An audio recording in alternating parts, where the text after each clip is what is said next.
What's going on, everybody? Making another video. Listening to the radio this morning, and a lot of crazy stuff's going on around the country, and that's why I really wanted to make this video. I'm going to entitle it Situational Awareness for Truckers.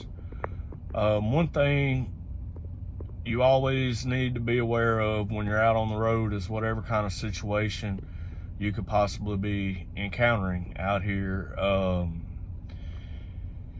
As far as any type of protest or anything that might be going on, I know a lot of us may remember last year when the protests were going on in Minneapolis. There was a trucker that drove into the protest, and it didn't turn out very good for him.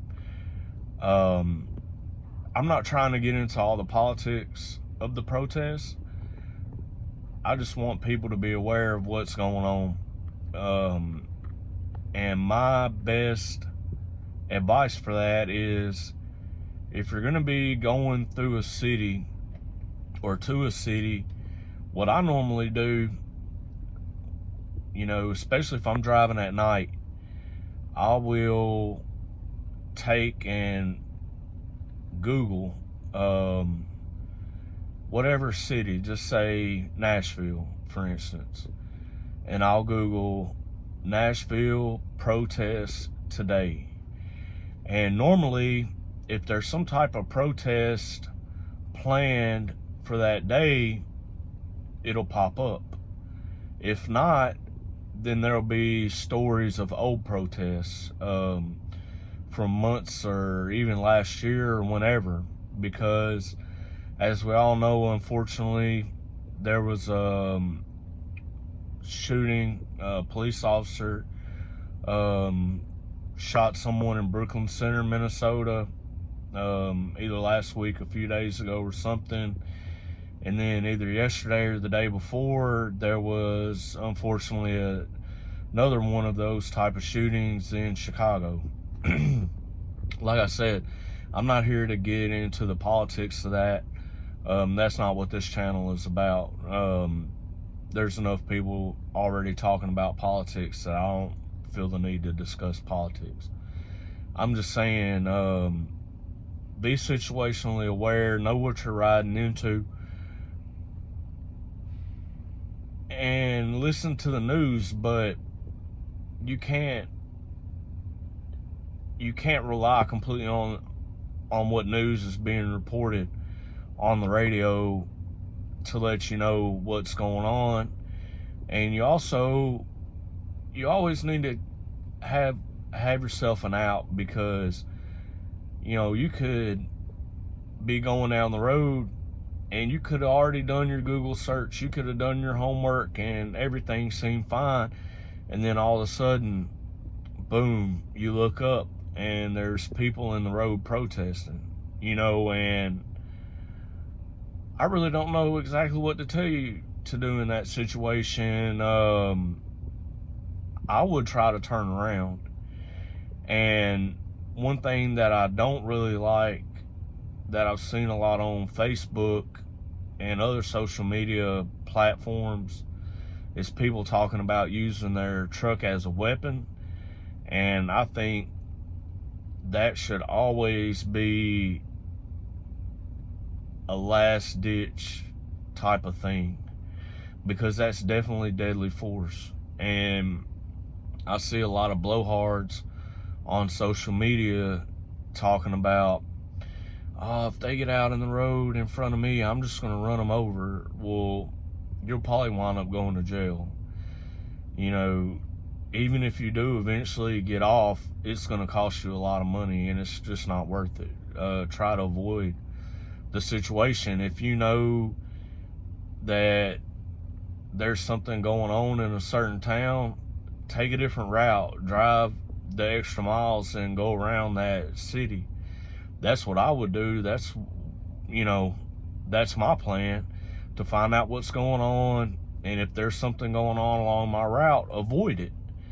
If you're delivering in a city and you don't feel safe because of whatever's going on, then tell them, hey, I'm not going to be able to make this delivery, say it's a late night delivery, or 2-3 o'clock in the morning. Hey, I'm not going to be able to make this delivery at that time. I don't feel safe delivering in this area at that time due to whatever's going on, and explain. And if they don't understand, oh well. Hey, you're more than willing to catch a flight and come to wherever I'm at and show me how it's done. Because one thing you've got to realize is these people sitting back in the office are more than willing to send you into a jacked up situation over the almighty dollar, while you're the one out there, that's got to deal with whatever situation.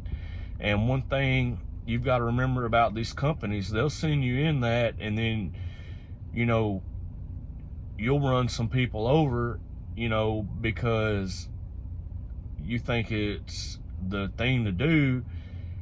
And when legal action comes against you, a lot of times the company's going to hang you out to dry, and they're not going to be there for you. So you need to keep that in mind also. Don't let these companies or brokers or anybody talk you into going into an unsafe situation. But I honestly think a lot of y'all talking on Facebook or wherever about how you're going to run people over and all this, I think y'all are a lot of blowhards that have never gotten violent with anyone and have never taken a life, and you just want to act hard on Facebook, when in all actuality, if it came down to it, you'd probably freeze up and not know what to do. So let's just avoid the situation, because anyone that's ever had to get violent with others will tell you, hey, it's just best to avoid it and not go down that path. Be peaceful. Everybody, let's get along. And things are so crazy in this country right now. Like, if you notice from watching my videos, I constantly keep my eyes and head on a swivel, because that's how I was trained. Okay, you're always looking around wherever you're at, keeping an awareness of your surroundings is key in this business. Anyway, y'all have a good one and stay safe out there. And like I said, man, do them Google searches, and keep an eye and an ear on the news and what's going on, and just do your best to stay safe, and don't be afraid to say no, because they'll get over it. And if they don't get over it, then you can always quit and find another job. It's a whole lot easier to get another job than for your family to get another you, because there is no other you. Stay safe.